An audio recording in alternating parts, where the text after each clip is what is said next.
მოცემულ ვიდეოში განვიხილავთ, როგორ შექმნათ გამოკითხვის ან ტესტის ფორმა Microsoft Forms გამოყენებით.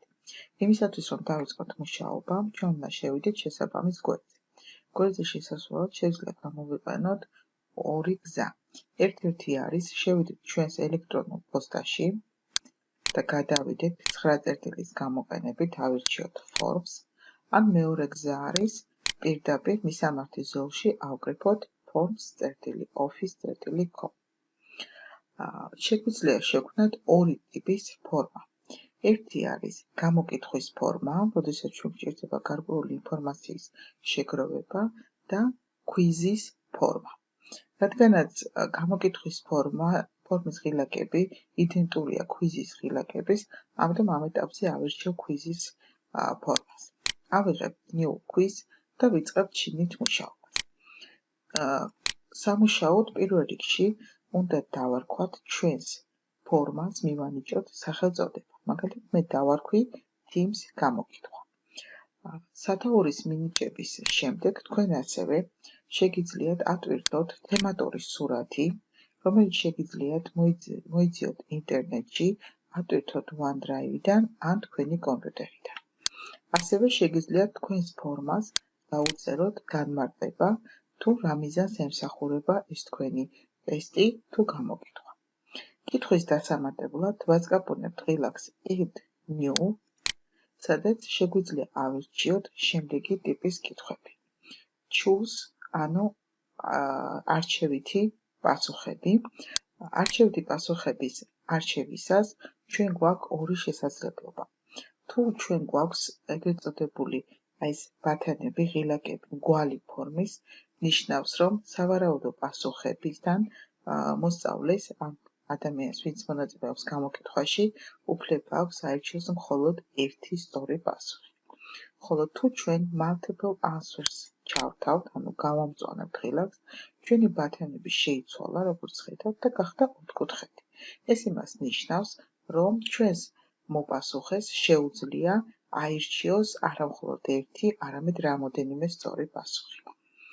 იმისათვის, რომ პროგრამამ განსაზღვროს, რომელი პასუხი არის სწორი, ჩვენ უნდა ჩაუწყაბნოთ სწორ პასუხს, აი ეს correct answer ღილაკი. ასევე შესაძლებელია გაუკეთოთ კომენტარი ჩვენს კითხვაზე. შეიძლება ეს კომენტარი გავაკეთოთ როგორც დადებითი პასუხის შემთხვევაში, ასევე უარყოფითი პასუხი. ან ჩვენს მე ჩაწერილი კომენტარი რესპონდენტს გამოუჩნდება მას შემდეგ, რაც ის დაასრულებს ფორმაში მუშაობას, გამოაგზავნის შედეგს და შეძლებს თავისი შედეგების ნახვას. ასევე აუცილებელი ღილაკი, რომელიც უნდა დავიმახსოვროთ, ეს არის required, რაც ნიშნავს, რომ ჩვენი კითხვა გახდეს სავალდებულო. მე გირჩევთ, რომ ყველა კითხვას ჩაურთოთ მოცემული ფუნქცია, რადგან არ მოხდეს კითხვებზე ეგრეთ წოდებული გადახტომა და არ დარჩეს პასუხგაუცემელი კითხვები. ასევე, რადგან ჩვენ თქვით, რომ ვქნით ტესტ, ჩვენ შეგვიძლია ჩვენს კითხვას მივანიჭოთ გარკვეული ქულები. მაგალითად, ამ კითხვის პასუხის გაცემაში მოსწავლეს მიენიჭება ერთი ქულა. ასევე ჩვენ შეგვიძლია თუ გვაქვს მსგავსი შინაარსის კითხვები, მოვახდინოთ კითხვის კოპირება. ასევე შეგვიძლია დავშალოთ და გადავაადგილოთ კითხვები თანმიმდევრობის მიხედვით. დავიწყოთ პირველი კითხვით. პირველი კითხვა ავირჩიე ჩვეულებრივი, ანუ ერთი სწორი პასუხი. ჩავწერე კითხვა Teams-ის გამოყენება დისტანციურ სწავლებაში. ანუ რამდენად ვიყენებთ Teams დისტანციურ სწავლებაში. დიახ და თქვენი პასუხი სწორია, დაუწერე კომენტარი, როგორც ხედავთ და მოვნიშნე correct answer. არა და არ ვიცნობ ამ პროგრამას. როგორც გითხარით, აუცილებლად უნდა ჩავრთო required, რაც ნიშნავს, რომ ეს კითხვა არის სავალდებულო. შემდეგი კითხვა ავირჩიოთ სხვა ტიპის, ანუ შემდეგ კითხვაში ჩვენ უკვე დავამატეთ, ჩავთვლეთ ეგრეთ წოდებული multiple answer-ი, ანუ ამ შემთხვევაში ჩვენს რესპონდენტს შეუძლია აირჩიოს ორი სწორი პასუხი, მაგალითად, დიახ და უპირატესობას ვანიჭებ სხვა პროგრამას ან ასე შემდეგ, ხო? ჩემ შემთხვევაში correct მაგალითად შემიძლია ჩავთო, რომ ეს არის სწორი პასუხი და შემიძლია ასევე განმარტება დავუწერო, როგორც დადებით კითხვას, ასევე უარყოფითი შინაარსის კითხვას და მივანიჭო შესაბამისი ქულები. არ დაგვავიწყდეს, რომ უნდა ჩავთოთ სავალდებულო და ეს ღილები გადავწიოთ. შემდეგი ტიპის კითხვა, ეს არის ღია ტექსტის კითხვა, სადაც ჩვენს რესპონდენტს შეუძლია თავად ჩაწეროს პასუხი და ჩვენ ჩართული გვაქვს აგერ log answer, რაც იმას ნიშნავს, რომ მას შეუძლია ვრცელი ტექსტის ჩაწერა. თუ ამ ღილაკს ამბურთავ, ამ შემთხვევაში რესპონდენტს საშუალება ექნება ჩაწეროს ან მოსწავლეს მხოლოდ მოკლე პასუხი. მოდით დავტოვებ გრძელ კითხვას, მივანიჭებ ქულას და აუცილებლად ჩავრთავ სავალდებულოს. შემდეგი კითხვა გვაქვს ეგრეთ წოდებული რეიტინგული კითხვა. შეაფასეთ Teams-ის პროგრამა. ჩვენ შეგვიძლია თავად განსაზღვროთ ვარსკვლავების რაოდენობა. მე ამ შემთხვევაში მაქვს 5 არჩეული, თუმცა ეს რაოდენობა შემიძლია გავზარდო, ან პირიქით შევამცირო. ასევე შემიძლია შევცვალო, მაგალითად, გავაკეთო რიცხობრივი შეფასება და ავირჩიო number და შესაბამისად დაინომრა ჩემი პასუხები, მაგრამ მე უპირატესობას მივანიჭებ ვარსკვლავებს. აქაც აუცილებლად უნდა მივანიჭო ქულა და ჩავრთო სავალდებულო. შემდეგი კითხვა, რომელიც მინდა რომ ჩვენ განვიხილოთ, ეს არის თარიღის არჩევა. მაგალითად, როდიდან მუშაობთ პროგრამაში. შესაძლებლობა მაქვს კალენდრის საშუალებით ავირჩიო შესაბამისი რიცხვი, თვე და წელი. ჩამოდივართ ქვევით და ამ შემთხვევაში მინდა გავჩვენოთ ასეთი ცხრილი სახით შეფასების კითხვარი და გვაქვს ესეთი ვარიანტი, მაგალითისთვის განვიხილე, მონიშნეთ სწორი პასუხები. ისევ Teams ეხება ეს ყველაფერი, რომ თქვათ, Teams-ი მრავალფუნქციურია თუ არა, ადვილია თუ არა მოხმარებაში და მოწონთ თუ არა მოსწავლეებს. მაგალითად, შევძლებ, რომ დიახ მოვნიშნოთ, თუ ის როგორც უნდა.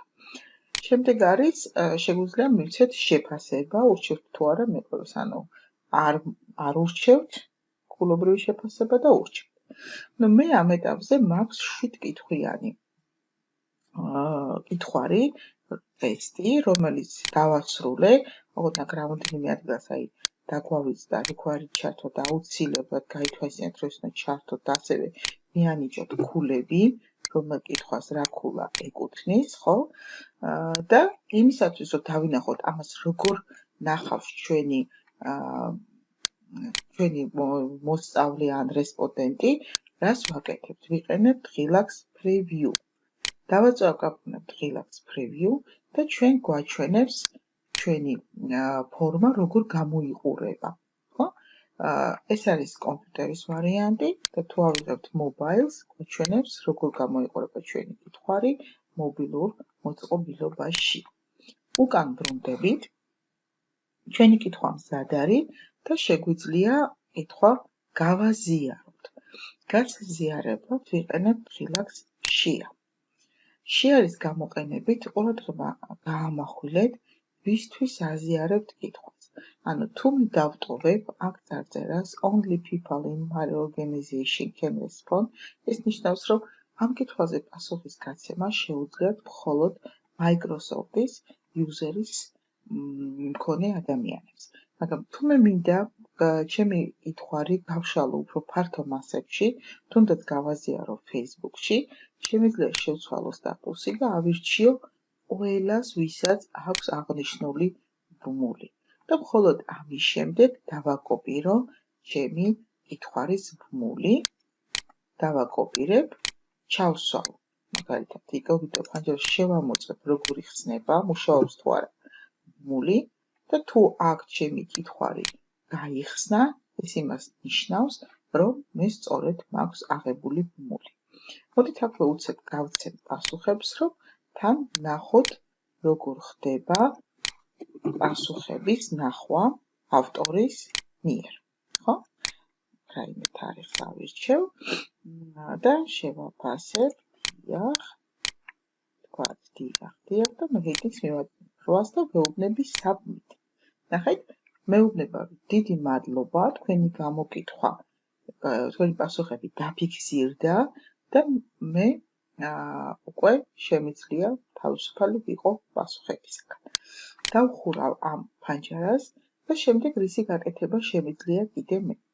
შემიძლია ავიღო ეგრეთ წოდებული QR კოდი, ნახეთ, ეს როგორც სურათი გადმოვწერო, ჩავაშენო სადაც მინდა და ალბათ იცით, რომ არსებობს QR რიდერები და მათ შეუძლიათ ფორმის ნახვა QR კოდის საშუალებით.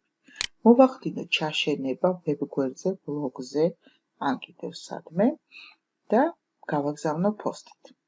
ასევე ძალიან კარგი დადებითი ფუნქცია აქვს ჩვენს ფორმებს, რომ შესაძლებელი არის, რომ გავაკეთოთ ჩვენი ფორმის დუბლიკეიტი. თუ ამ ფორმას დავაკოპირებთ და ცალკე ჩავსვავთ, აქ მომწერს წარწერას duplicate it და შემექმნება ფორმა, რომელსაც ეწერება Teams გამოკითხვა copy. ნახეთ, duplicate it დავაწვევი და დაუწერს გვერდზე copy-ს. ანუ ეს გამოიყენება იმ შემთხვევაში, ნახეთ, ეს გამოიყენება იმ შემთხვევაში, როდესაც მე მჭირდება მსგავსი ფორმის გამოყენება ან ჩემი კოლეგისთვის გაზიარება, მას ფორმა ჩაუჯდება ცალკე. მოდით ვნახოთ, როგორ გამოჩნდება პასუხები. პასუხების სანახავად შემოსული ვართ ისევ ფორმაში, ავირჩევთ ჩანაც response, ანუ პასუხები. როგორც ხედავთ, მე მაქვს ერთი პასუხი და შემიძლია ჩამოვყვე ქვევით და სტატისტიკურად გადავხედო ჩემს პასუხებს. ეს არის ძალიან კარგი ფუნქცია, რომელიც მე დამეხმარება თუნდაც ჩემი შეგროვილი მონაცემების ანალიზში. ასევე შემიძლია შედეგები გადმოვწერო Excel-ის ფაილის სახით, რაც გავყვნებ ამ რილაგზე და კომპიუტერი მაძლევს საშუალებას, რომ ჩამოვტვირთო ჩემი შედეგები Excel-ის ფაილის სახით ხელში ჩავაკეთოთ. გარდა იმისა, რომ შემიძლია უბრალოდ შევქმნა კითხვები, მე შემიძლია გავალამაზო ჩემი ფორმა. ამისათვის გვაქვს ღილაკი Themes, სადაც შემიძლია გავუკეთო უკანა ესე ვთქვათ, ფონი, ავტვირთო საკუთარი სურათი, ან უბრალოდ შევუცვალო ფერი.